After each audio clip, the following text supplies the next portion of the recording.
Olá, alunos, bem-vindos.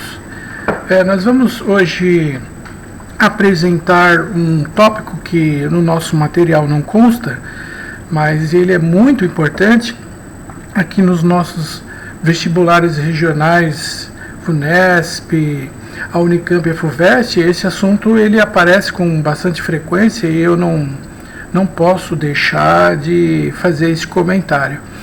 Como na apostila que vocês possuem não tem essa aula, consequentemente não tem exercícios, né? Então eu vou transmitir esse assunto e os exercícios estão anexados num documento com o tema combustíveis fósseis, com um gabarito no final para vocês resolverem aí o que vocês quiserem, ok? Então, como nós já começamos a química orgânica, eu apresentei para você o histórico, propriedades do carbono. Depois, em seguida, nós começamos a estudar as cadeias carbônicas abertas, as cadeias carbônicas fechadas. Aí começamos a colocar o nome dos compostos orgânicos. E a primeira classe de compostos orgânicos que nós inauguramos foram os hidrocarbonetos. Nós estudamos as séries de hidrocarbonetos, alcanos, alcenos, alcinos, alcadienos, ciclenos e o benzeno, os aromáticos, né? Em seguida, nós vimos a nomenclatura desses compostos ramificados e nós finalizamos os hidrocarbonetos.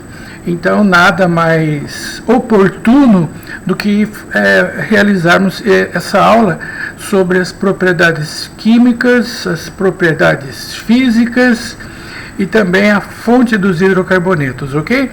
O aluno tem que saber, o vestibulando, isso não pode passar de hipótese alguma, que vocês saibam fazer uma reação de combustão completa. Tá? Aqui eu coloquei alguns hidrocarbonetos como exemplo para nós treinarmos a combustão completa. O primeiro hidrocarboneto é o metano, constituinte do gás natural. E quando fizermos a combustão completa, combustão é queima. O gás metano é o combustível e o comburente é o oxigênio do ar. Agora, e quais são os produtos da combustão completa? Muito bem, o carbono e o hidrogênio combinam-se separadamente com o oxigênio do ar, formando sempre dois produtos na combustão completa: gás carbônico e água líquida. Isso é padrão, tá? Sempre que o combustível tem carbono e hidrogênio, o produto da combustão é gás carbônico e água. Não esquece, gás carbônico e água, sempre que o combustível tem carbono e hidrogênio. Para fazermos o balanceamento, eu vou partir aqui de 1 mol do combustível, é padrão. Por isso que na termoquímica, o calor liberado na combustão é colocado quilojoule ou quilocaloria por mol, já que trata-se da queima de 1 mol do combustível. Em primeiro lugar, eu vou balancear o carbono. Um átomo de carbono nos reagentes vai originar um átomo de carbono nos produtos. Em seguida, em segundo lugar, o hidrogênio. 4 átomos de hidrogênio nos reagentes, 4 átomos de hidrogênio nos produtos. Então, para que nós tenhamos 4 mols, eu multiplico 2 vezes 2 e aí vai dar 4. Carbono e hidrogênio balanceados. Agora, por último, vamos balancear o oxigênio. 1 vezes 2 deu 2, 2 vezes 1 deu 2, 2 com mais 2 deu 4. O número que vezes 2 dá 4 é 2, né? 2 vezes 2 dá 4. Essa é a reação de combustão completa do gás metano, constituinte do gás natural. A seguir, outro exemplo. Esse aqui é o C3H8, que é o gás propano, constituinte do GLP, o chamado gás liquefeito de petróleo. Então vamos treinar, vamos fazer a sua combustão. No caso aqui, o gás propano. quando ele queimar, ele vai reagir com o oxigênio do ar, e os produtos da combustão completa, quando o combustível tem carbono e hidrogênio na fórmula, sempre formam gás carbônico e água líquida. Sempre CO2 e H2O líquido. Isso é padrão, tá? Assim como também é padrão, partimos de 1 mol aqui do combustível. Primeiro vamos balancear o átomo de carbono. 3 átomos de carbono nos reagentes, 3 os produtos. Segundo, o hidrogênio. 8 átomos de hidrogênio nos reagentes. 4 vezes 2, 8 átomos de hidrogênio nos produtos. Com relação ao oxigênio no final, 3 vezes 2 dá 6. 6 mais 4 deu 10. E o número que vezes 2 vai dar 10 é 5, né? 5 vezes 2 deu 10. Aí está o balanceamento de uma reação de combustão completa. Outro exemplo, esse aqui é o gás butano, que junto com o propano, esses dois aqui constituem o gás liquefeito de petróleo, o gás de cilindro de botijão, tá? Então, quando queimar o gás butano, ele vai reagir com o oxigênio do ar, e os produtos da combustão completa são sempre gás carbônico e água líquida. Para fazer o balanceamento dessa reação, vamos partir de 1 mol do gás butano. Primeiro vamos balancear o átomo de carbono e depois o hidrogênio. 4 átomos de carbono nos reagentes e 4 átomos de carbono nos produtos.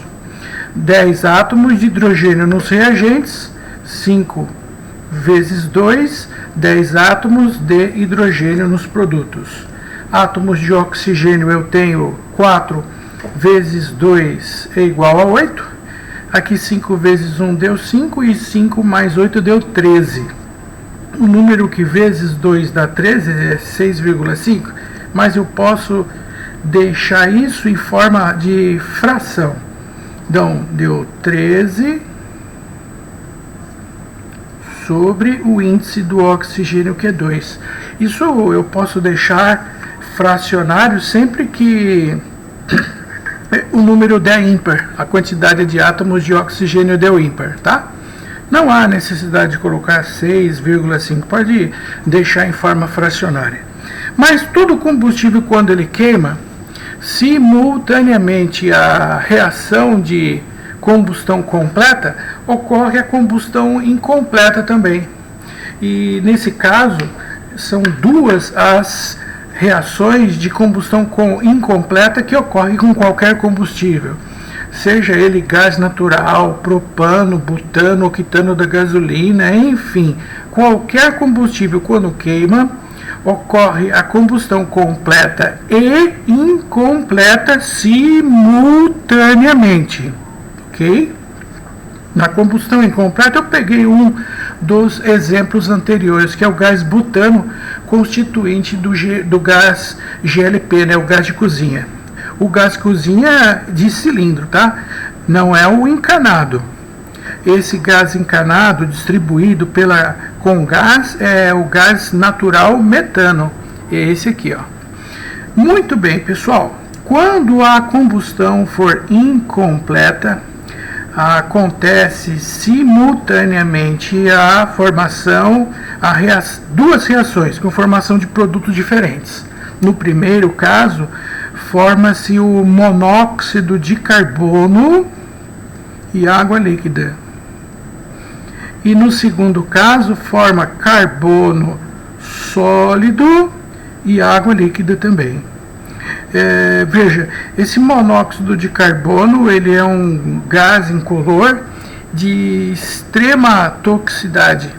Ele combina-se irreversivelmente à hemoglobina e, consequentemente, se a hemoglobina fica ocupada pelo monóxido de carbono, simplesmente ela deixa de transportar o oxigênio. Então, no inverno, muitos acidentes acontecem por conta da combustão incompleta dos combustíveis que produz monóxido de carbono e que as pessoas acabam morrendo intoxicadas por falta de oxigênio ser transportado.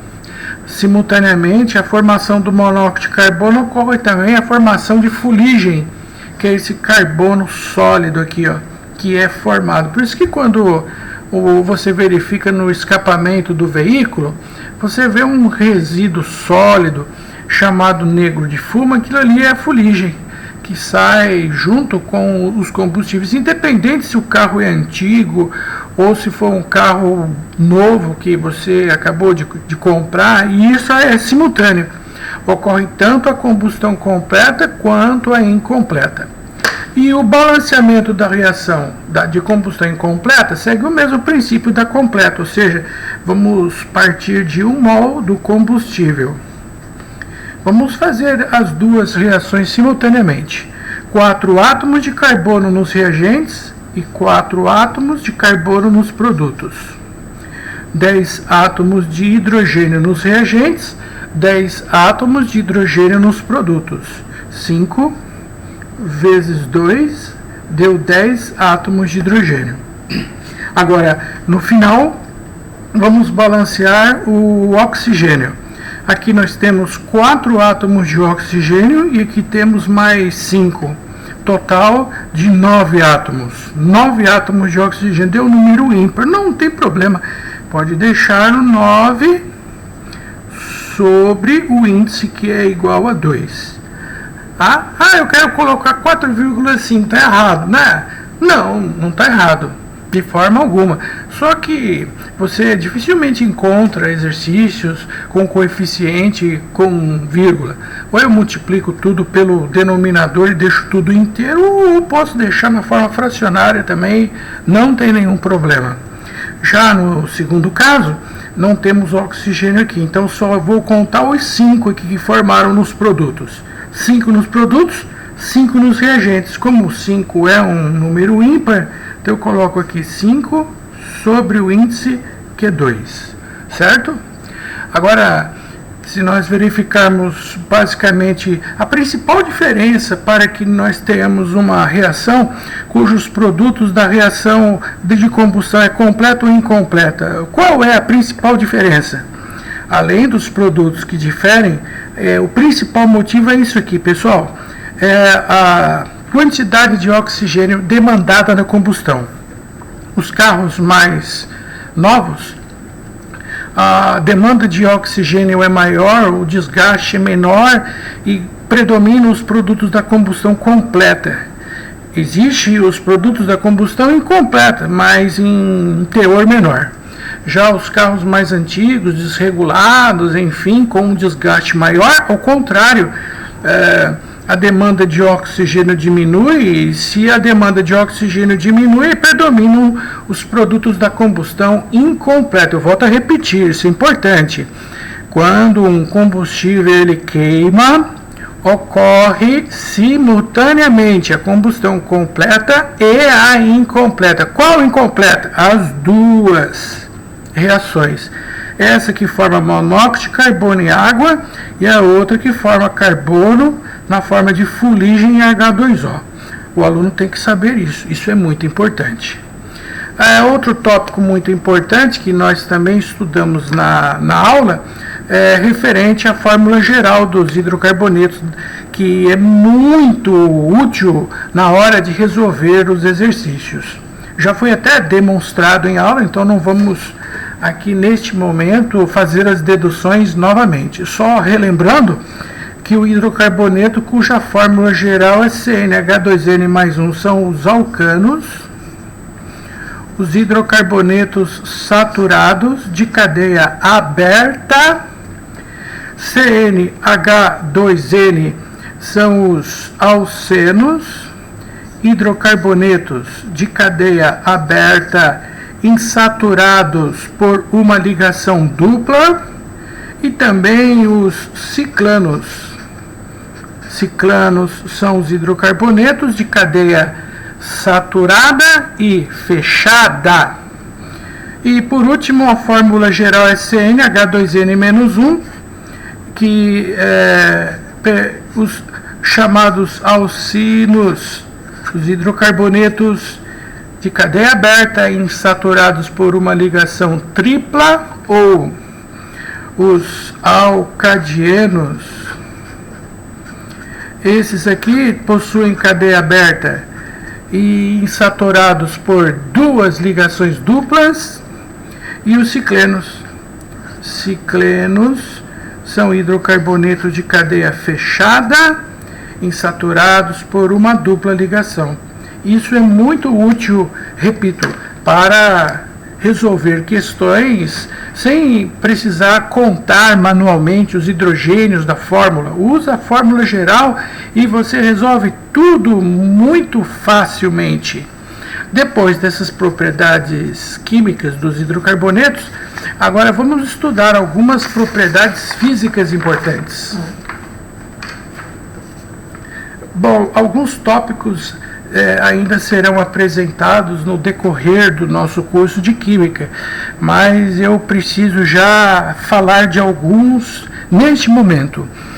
Os hidrocarbonetos, de um modo geral, eu posso dizer que todos os hidrocarbonetos que têm carbono e hidrogênio são constituídos de moléculas chamadas de apolares.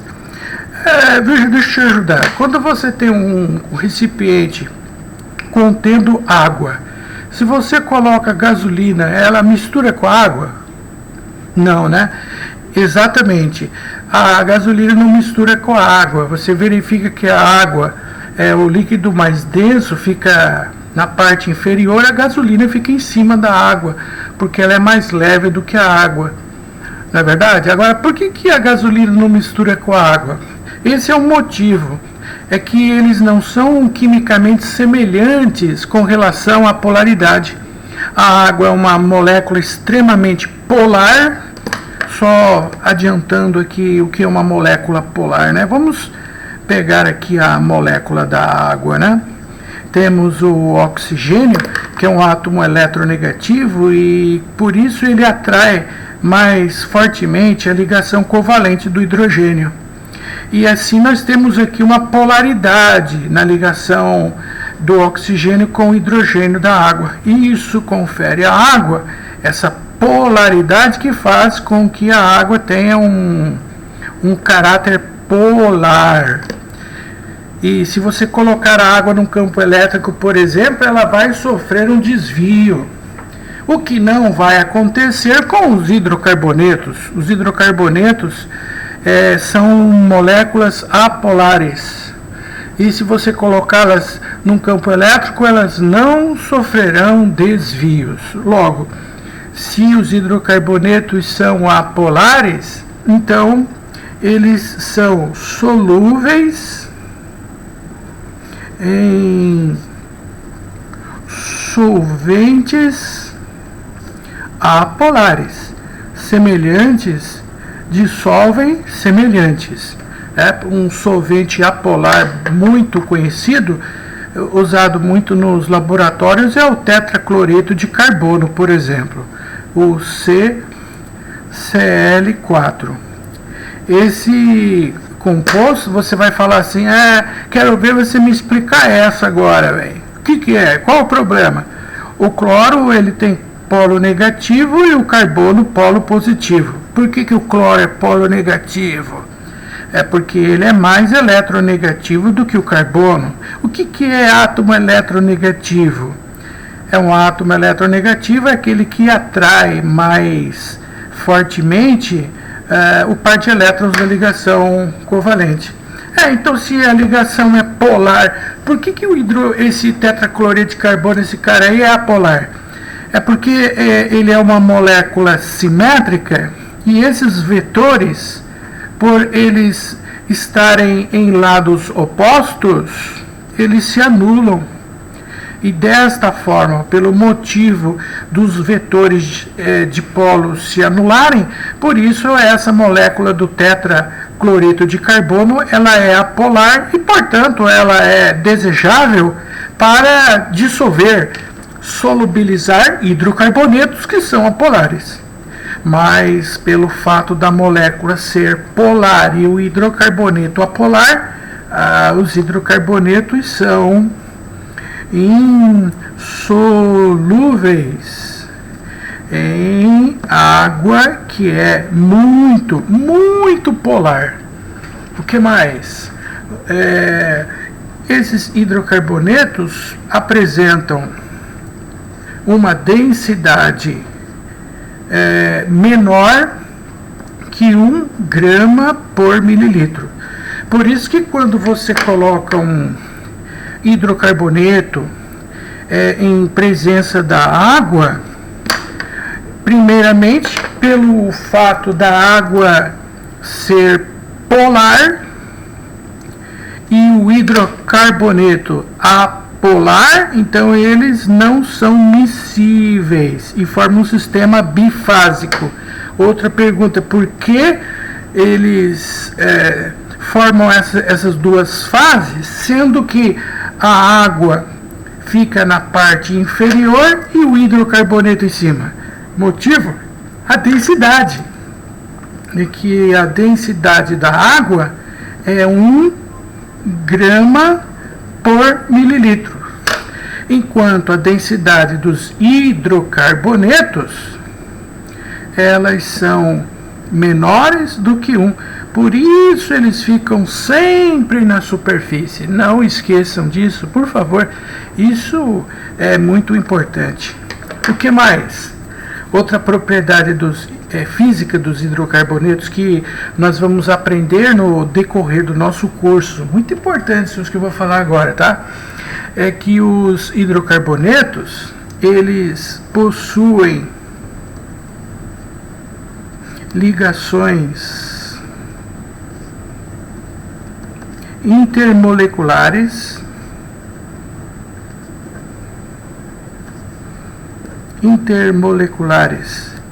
do tipo de polo induzido. Nós vamos ver isso no decorrer do nosso curso, que nós temos as ligações de polo induzido, as de polo permanente, as ligações de hidrogênio, as ligações de íon dipolo. Essas interações de polo induzido, das que serão vistas, é a mais fraca, tá? É a ligação mais fraca, e um dos motivos é pelo fato da molécula do hidrocarboneto ser apolar. Mas o que é uma ligação intermolecular? Eu explico aqui, ó. Digamos que eu tenho aqui uma determinada molécula de um hidrocarboneto, e aqui eu vou colocar a mesma molécula do hidrocarboneto ao lado aqui, ó. E quando eu tenho um hidrocarboneto no estado sólido ou no estado líquido, essas moléculas, elas estão ligadas entre si. Somente no estado sólido e líquido. Não existem essas interações entre gases, só sólidos e líquidos. Então, pessoal, estas ligações que unem estas moléculas é que nós chamamos de ligações intermoleculares. E essas ligações intermoleculares para os hidrocarbonetos são fracas, como eu falei. Motivo. Qual é o fato que explica o motivo dessas ligações serem fracas? É esse. É que as moléculas dos hidrocarbonetos são apolares. Certo? E esse é o motivo que explica essa interação, que isso vai ser estudado detalhadamente. De um modo geral, existem hidrocarbonetos que podem ser sólidos, líquidos ou gasosos. Mais ou menos, em média, nós podemos afirmar que hidrocarbonetos que possuem de 1 até 4 átomos de carbono na cadeia, eles são sólidos, do metano ao butano, por exemplo. Já hidrocarbonetos que possuem entre 5 até 17 átomos de carbono na cadeia, eles já são considerados líquidos. E se nós tivermos cadeias carbônicas com mais de 17 átomos de carbono, aí eles são sólidos. Eu até mudei a ordem aqui, mas eu vou corrigir agora para não levar nenhuma xingada aqui, né? Gás, líquido, sólido. Ok? Eu estou pegando da molécula de menor peso molecular para que tenha o maior peso molecular, tá? Eu já vou fazer alteração aqui. Nesse sentido aqui, ó, da esquerda para a direita, como vocês estão observando, primeiramente vai ocorrer um aumento da esquerda para a direita, ocorre um aumento do peso molecular, porque a cadeia está ficando maior, né? Aqui tem 1, 2, 3, 4, 17, 18, 20, 50 carbonos. Da esquerda para a direita aumenta o peso molecular, consequentemente a molécula fica maior. Então vai aumentar o tamanho da cadeia carbônica. Aumenta o tamanho da cadeia carbônica da esquerda para a direita. E, consequentemente, se essa cadeia carbônica fica maior, eu tenho mais interações para eu romper. Se eu tenho mais interações para eu romper, eu preciso de mais energia para rompê-las. Portanto, da esquerda para a direita, vai aumentar tanto o ponto de fusão quanto o ponto de ebulição. Então, isso aqui é gás, líquido, sólido, ok? Pronto, me livrei da xingada. Agora, um detalhe importante. Eu tenho aqui 2 exercícios para mostrar para vocês uma aplicação dessa questão que acabamos de comentar. Aumenta o peso molecular, quanto mais carbonos existem na cadeia, a cadeia fica maior e com isso aumenta o número de ligações para eu romper e, consequentemente, preciso de mais energia e aumenta o ponto de ebulição. Explique os dados dessa tabela. Explique por que isso acontece. O metano, o seu ponto de ebulição é menos 161 graus Celsius. Depois, o etano, menos 89 graus Celsius. Aí o propano, menos 42, e assim sucessivamente. À medida que a cadeia carbônica vai aumentar o número de átomos de carbono, aumenta o tamanho da molécula. E por que aumenta o ponto de ebulição? Então, já foi explicado aqui no anterior, né? É exatamente o que eu acabei de falar. Nesse caso, isso está acontecendo por este motivo. Tá? Por esse motivo. Eu vou pegar os extremos aqui. Eu vou pegar uma molécula de metano e vou representá-la assim. Aqui é a molécula do hexano. Eu vou fazer ela desse jeito aqui, em forma de bastões. 2, 3, 4, 5, 6. E essa é a área de contato da molécula, está vendo? Consequentemente, se a molécula aumenta o número de átomos de carbono, vai aumentar a área de contato entre as moléculas. E com isso aumenta o número de ligações intermoleculares para eu romper, por isso aumenta o ponto de ebulição. Essa é a explicação. Vamos justificar? Então vamos escrever assim, ó. Novamente. Quanto maior o peso molecular do hidrocarboneto, significa que quanto mais átomos de carbono tem a cadeia, maior é o tamanho da cadeia carbônica. Se aumenta o tamanho da cadeia carbônica, aumenta a sua área de contato. Aumentando a área de contato, aumenta o número de ligações de polo induzido para eu romper as ligações intermoleculares. Agora, se existem ligações intermoleculares em maior número para romper, eu preciso de mais energia Por isso aumenta o ponto de ebulição, assim como aumenta o ponto de fusão também. Essa é a justificativa, certo? A questão é até um pouco óbvia, né? Mas vamos ver essa outra situação aqui. Analise o segundo exemplo. Aqui, o pentano, o ponto de ebulição dele é 36 graus Celsius. O metilbutano é 28 graus Celsius e o dimetilpropano é 9 graus Celsius. Propano com 2 metil tem 5 carbonos. Butano com metil tem 5 carbonos. E o pentano tem 5 carbonos. Se todos têm o mesmo número de átomos de carbono, então o peso molecular é o mesmo para os três. E agora? Se os três têm o mesmo peso molecular, como eu vou justificar essa diminuição no ponto de ebulição? Como eu justifico agora?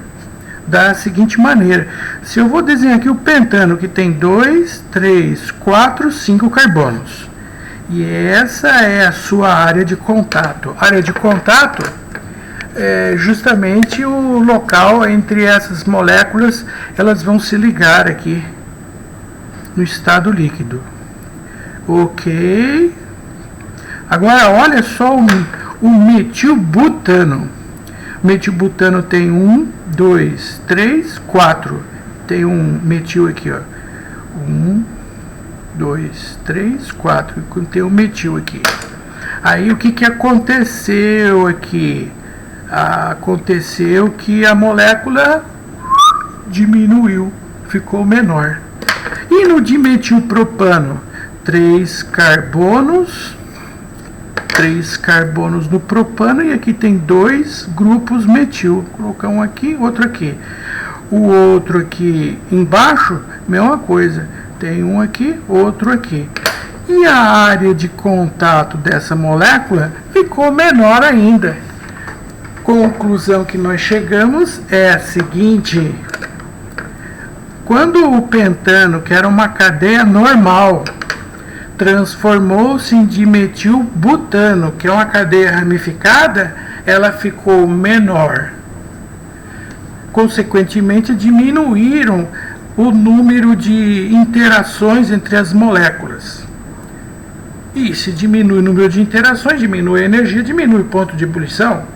Com relação ao dimetilpropano, entrou mais um radical e a molécula ficou ainda menor. E por isso, ao diminuir o número de ligações intermoleculares, diminui a energia, diminui o ponto de ebulição. Justificativa, como vai ficar então? Fica da seguinte maneira: a presença das ramificações da cadeia. As ramificações, no qual me refiro aqui, é o metil e aqui é o dimetil. Quanto maior o número de ramificações na cadeia, menor é o tamanho da cadeia carbônica. Ela diminui o tamanho da cadeia, a presença das ramificações. E se a cadeia fica menor, diminui a sua superfície de contato, diminuindo com isso o número de ligações intermoleculares, as ligações de polo induzido que eu falei. Se diminui o número de ligações intermoleculares, conclusão final, diminui a energia disponibilizada para romper, diminui o ponto de ebulição. Isso é muito importante, o aluno ter esse conhecimento, e nós não podemos abrir mão disso, hipótese alguma. Tudo bem? Então eu citei aqui algumas propriedades físicas dos hidrocarbonetos importantes. Eles são apolares, solúveis em solvente apolares e insolúvel em água, que é polar.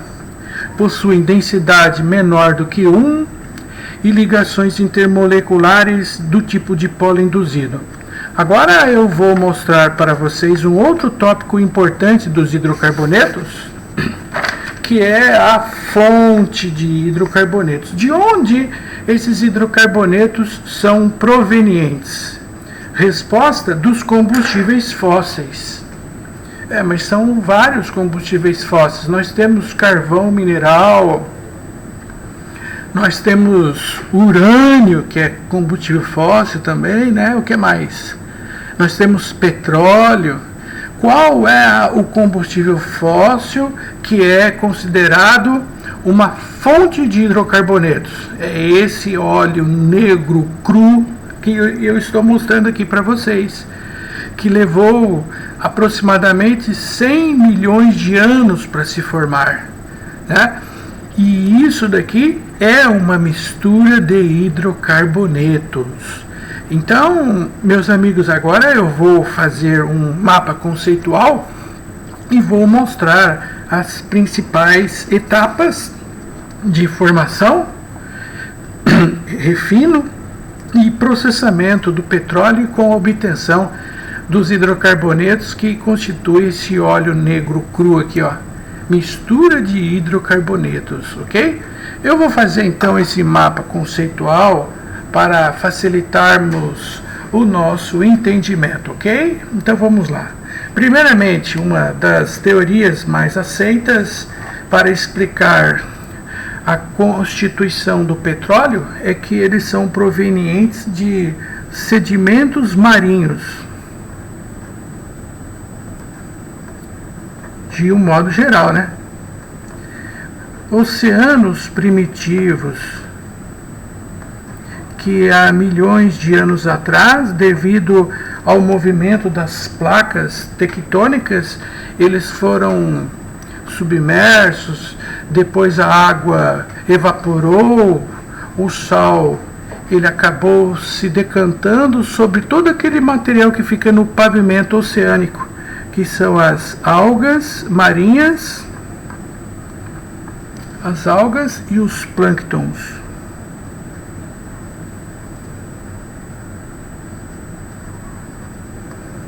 Algas e os plânctons que constituem os sedimentos marinhos, devido ao movimento das placas. Que aconteceu? Esse material foi submerso, ele sofreu um soterramento, e esse soterramento levou à formação de uma matéria orgânica compacta, ou seja, rochas se depositaram sobre esse material, e esse material, inicialmente tínhamos a presença do oxigênio, que depois o oxigênio acabou desaparecendo, e nesse momento, sem oxigênio, submerso sobre a presença dessas rochas, pressão, temperatura, sem oxigênio, aí ocorreu a chamada de decomposição anaeróbia. As bactérias decompositoras promoveram a transformação desses sedimentos marinhos, anaeróbia, ok? E aí, consequentemente, essa matéria orgânica compacta, anaeróbia, foi sofrendo há milhões de anos uma decomposição na ausência do oxigênio. Vou mostrar melhor isso daqui para vocês nessa prospecção aqui, ó.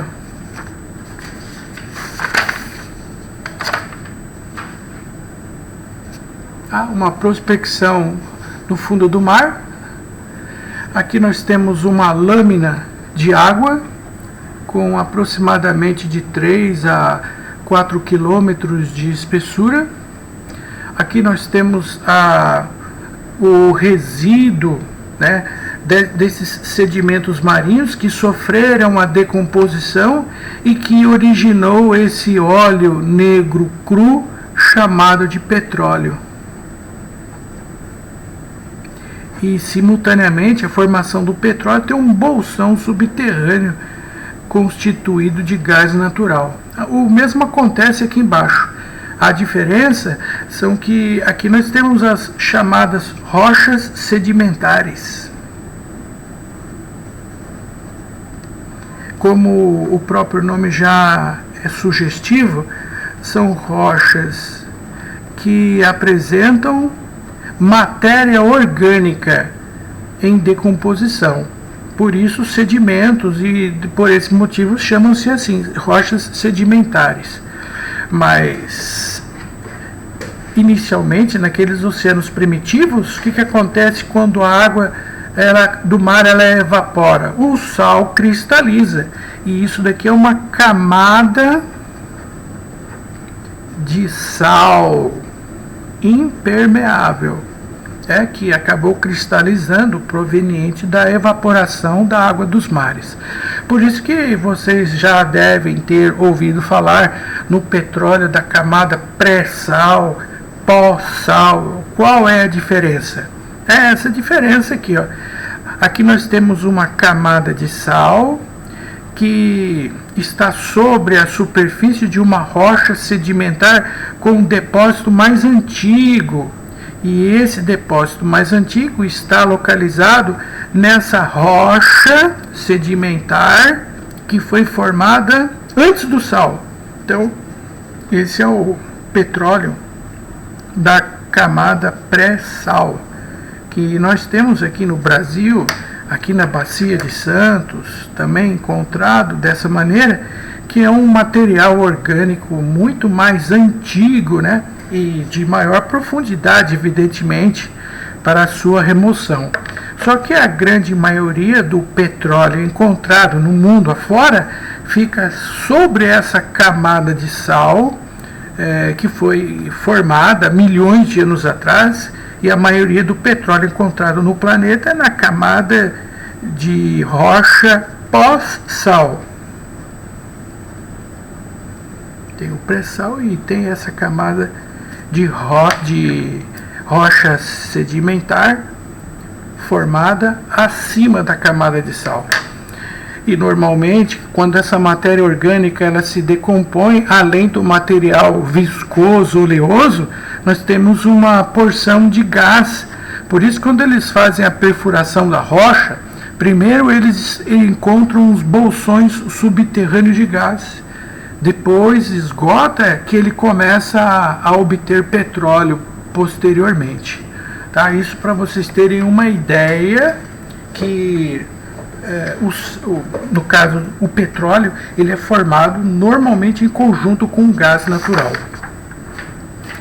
Então, na decomposição anaeróbia da matéria orgânica, nós temos então o famoso gás natural e também o petróleo.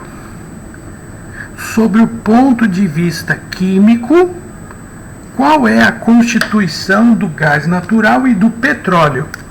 O gás natural é constituído de gás metano e o petróleo é constituído de uma mistura de hidrocarbonetos de vários tamanhos e pesos moleculares, todos de grande interesse comercial. Todos de grande interesse comercial. Então, aqui no Brasil, nós fazemos uso do gás natural, tanto para fins industriais, residenciais, né? E esse uso industrial e residencial é regulamentado e distribuído pela companhia de gás famosa e conhecida como Comgás. E também pode ser utilizado para uso veicular. Nos postos de abastecimento, o mesmo gás metano pode ser utilizado. É o conhecido como GNV. E esse aqui distribuído pela Comgás para as residências, para as indústrias que fazem uso dele, enfim, de um modo geral. Ok? Bom, agora vamos fazer um estudo aqui do petróleo, desse outro lado aqui. O petróleo foi extraído, tá? E o que eu vou fazer com ele agora? duas opções. Na primeira, eu posso fazer com o petróleo um refino físico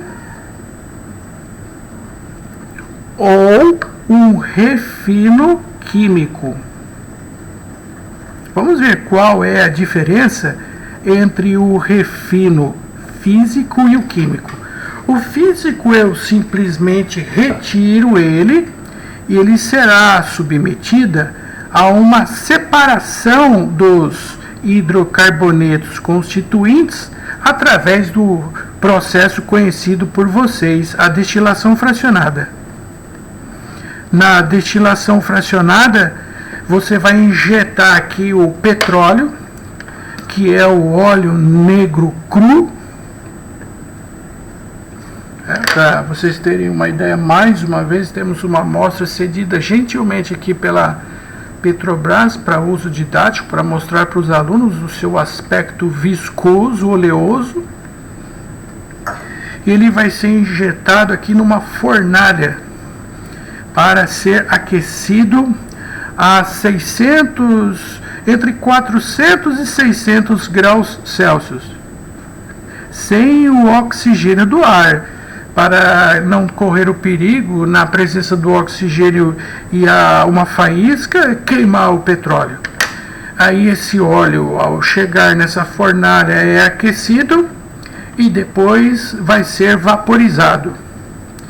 E esse petróleo vaporizado vai ser injetado a alta pressão nesse dispositivo à sua esquerda, conhecido, famoso, chamado coluna de fracionamento.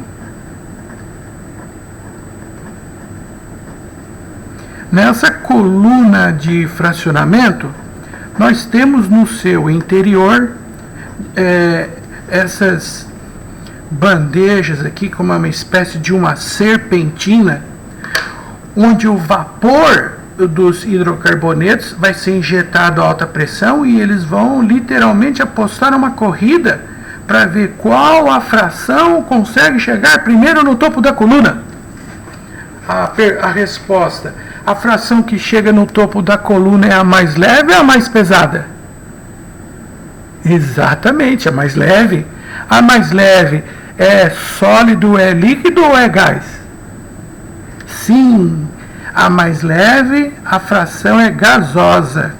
Então o que vai sair no topo da coluna é um gás, chamado gás liquefeito de petróleo, o GLP, que nós já vimos no início do nosso curso de Química Orgânica. Eu até chamei a sua atenção, meu amigo, para lembrarmos os constituintes do gás liquefeito do petróleo, que é constituído de propano e butano. Lembram-se? Esses são os constituintes do gás liquefeito de petróleo, o gás de cilindro, de botijão. Ora, meu amigo, se no topo da coluna sai a fração mais leve, quem vai ficar na base da coluna? Ele bateu e já sedimentou e separou. A fração mais pesada. E essa fração mais pesada é um sólido. E qual é o nome desse sólido? É o piche, usado para fabricar o asfalto. Ok. Então a fração mais leve sai no topo da coluna, que é o gás liquefeito de petróleo de cilindro. A fração mais pesada, sólida, fica na base da coluna. E consequentemente, as frações intermediárias vão ficar entre o gás e o líquido, que são frações líquidas, dentre as quais nós podemos destacar a gasolina, em torno de 8 a 10 carbonos na cadeia. Depois da gasolina, nós temos a nafta. Olha, são muitos os constituintes, mas eu vou colocar só os principais, tá?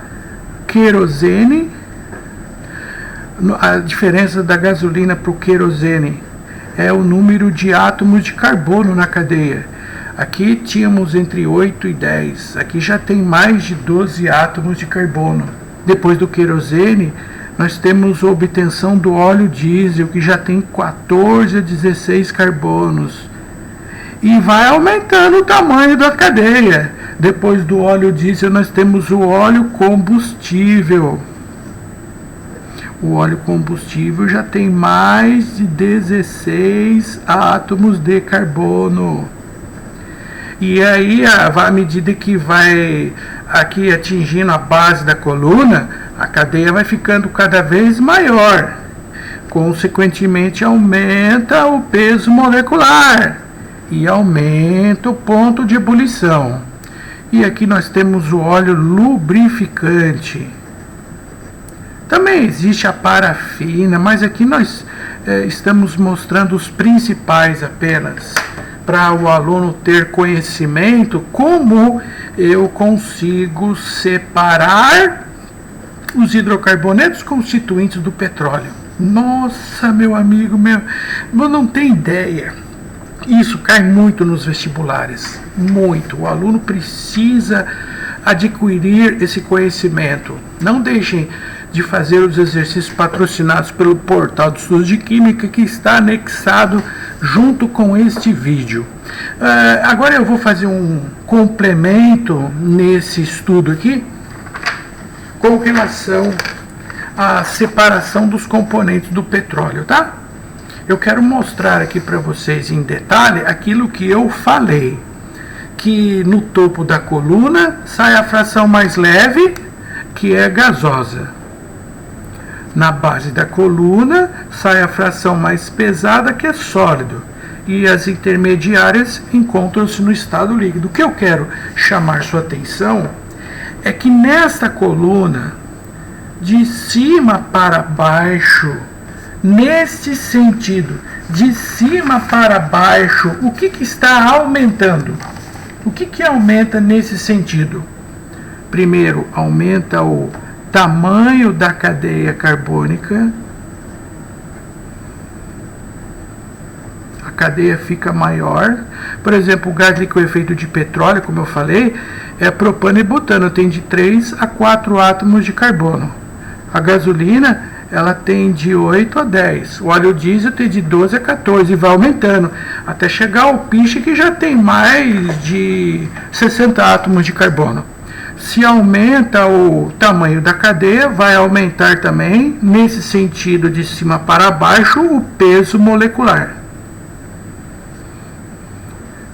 Aumenta o peso molecular, a molécula fica maior, não é? Sim, a molécula fica maior. Consequentemente, aumenta o número de ligações intermoleculares para eu romper. Intermoleculares. As ligações de polo induzido, que eu falei há poucos instantes atrás. Assim, podemos concluir que nesse sentido também vai aumentar o ponto de ebulição. Certo? O ponto de ebulição aumenta de acordo com o tamanho da cadeia carbônica. Isso é importante. Mas, nesse sentido, também ocorre um aumento do calor liberado na combustão, né? Que nós chamamos de calor de combustão. Mas, por outro lado, nesse sentido, também aumenta o impacto ambiental. Perguntam, quem polui mais o ambiente, a gasolina ou o óleo diesel? A maioria das pessoas fala, frota de veículos pesados, ônibus, caminhões, certo? O óleo diesel impacta mais do que a gasolina. Por quê? A resposta é essa. O óleo diesel é uma cadeia carbônica maior do que se comparado com a gasolina. Consequentemente, aumenta o teor de gás carbônico liberado na atmosfera. E o gás carbônico, todos vocês sabem que o seu excesso na atmosfera acaba impactando na intensificação do efeito estufa, provocando aquecimento global. E isso é importante também, viu, meus queridos? Agora, nós vamos aqui para a parte final. A parte final é essa. Aqui nós falamos a respeito simplesmente da separação dos componentes do petróleo. Do que o petróleo é constituído? Daqui, mistura de hidrocarbonetos. E como que eu faço para separá-los? Faço uma destilação fracionada usando essa coluna de fracionamento. Tá bom. Agora, devido aos eventos que estão acontecendo atualmente, tá faltando gás de cozinha.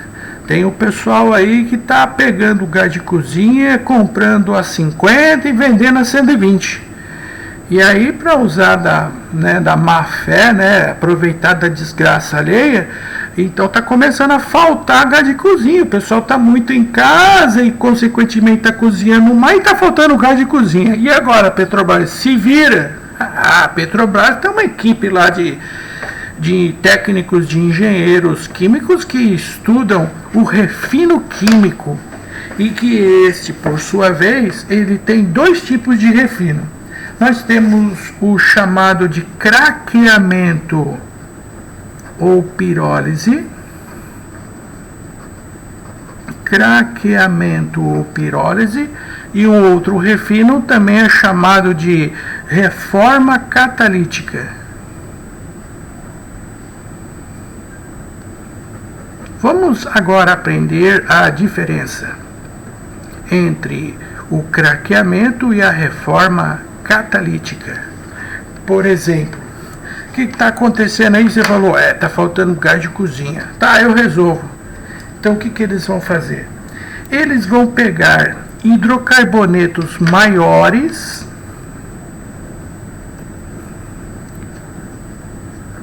dá uma espremidinha aqui.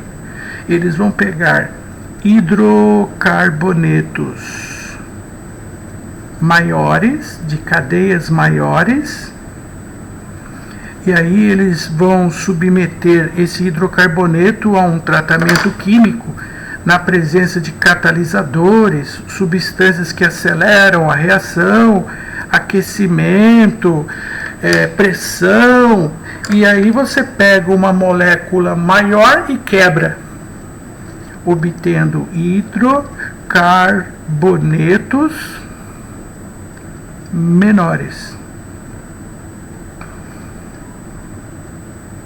Vou citar um exemplo. Um hidrocarboneto proveniente do petróleo que não é muito usado é o hexano, que tem 1, 2, 3, 4, 5, 6 carbonos.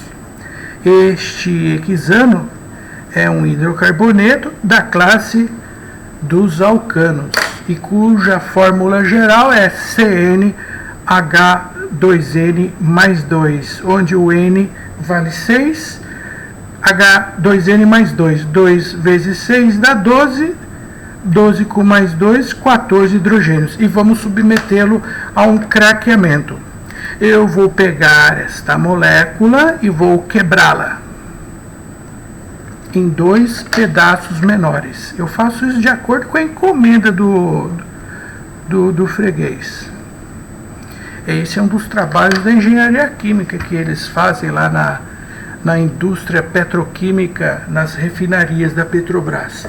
E quando quebrá-lo, eu vou transformar numa cadeia com 1, 2, 3, 4 carbonos. E assim acabamos de obter o butano. O butano é um dos constituintes do gás de cozinha. Pronto. Aí nós começamos a aumentar a produção de GLP. O butano é o C4, 2N mais 2, H10. Agora pensa comigo, meu amigo, pensa aqui comigo, ó. Se o total de átomos dos reagentes tem que ser igual ao número de átomos dos produtos, a fórmula que está faltando tem que ter quantos carbonos e hidrogênios? Vamos fazer a conta.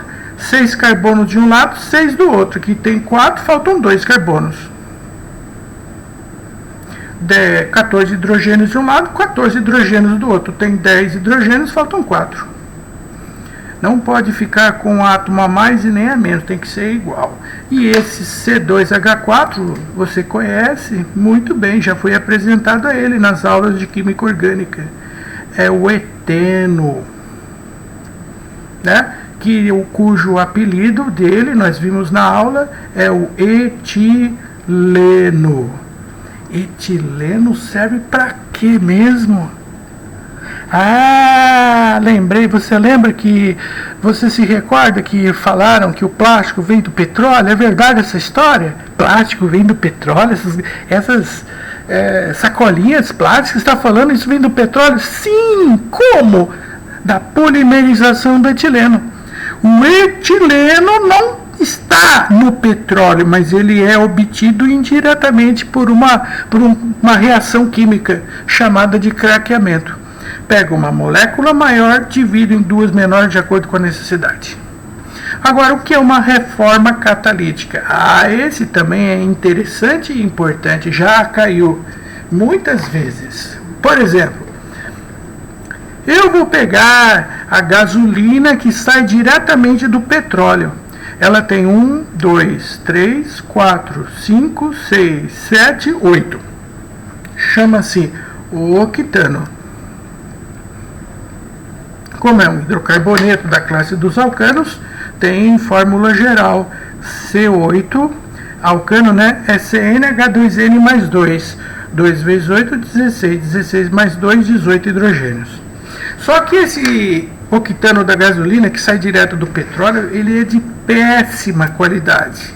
Ele é muito ruim. Porque acontece o seguinte: quando eu uso essa gasolina do petróleo, no momento que o pistão abaixa, o vapor do combustível ele vai explodir antes da faísca da vela. Isso é bom ou é ruim? Isso é péssimo. Se o pistão abaixa e o combustível ele explode antes da faísca, aí o motor começa a bater pino. Quer dizer, o motor começa a bater pino e isso começa a dar problema no motor do carro. E isso leva um prejuízo enorme para o consumidor. Então já chamaram o engenheiro químico lá da Petrobras e falaram: meu filho, resolve esse problema aí. Essa gasolina que tem no petróleo é ruim pra caramba. Eu quero uma gasolina com uma qualidade melhor, no sentido de que quando o pistão abaixar, ele não vai explodir antes do tempo. Aí o engenheiro químico, que recebe muito bem para fazer esse serviço, fazia: deixa comigo, eu vou mudar essa arquitetura dessa molécula e eu vou resolver esse problema para você facilmente. Então, beleza, manda bala aí. E quando ele pegar a estrutura do isoctano e modificá-la quimicamente, aí ele obtém esse composto que é o 1, 2, 3, 4, 5 carbono, um pentano, né?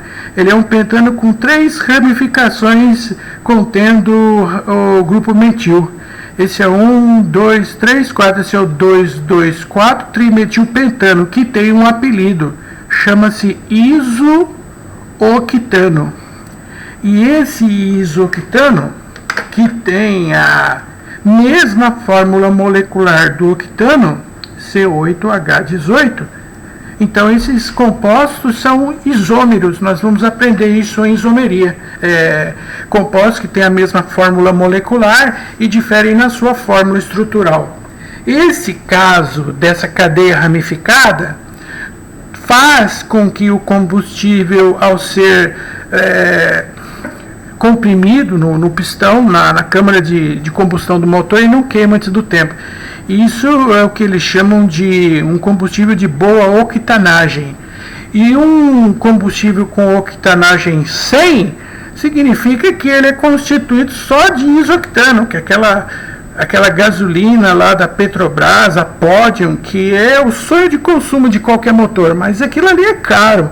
Se o combustível está agora custando uns R$4, aquela gasolina está quase 6 ou 5,80, alguma coisa assim. Ela é cara porque é constituída de uma gasolina de alta octanagem. O que é eu já ouvi falar na Ipiranga que está vendendo uma gasolina com octanagem 80. O que é isso? É uma gasolina que tem 80% de isoctano e 20% de octano normal. Consequentemente, quanto maior o teor de isoctano, maior a octanagem, maior qualidade do combustível. E, evidentemente, não vai ficar pensando, eu vi um posto ali com a gasolina 2,50, isso aqui é boa. Eu não experimentaria, porque vai dar problema no motor do seu carro. Agora, vocês, por gentileza, vocês resolvam os exercícios da folha de exercícios extra que eu disponibilizei junto com o vídeo, e eu agradeço a todos a atenção e até a próxima semana.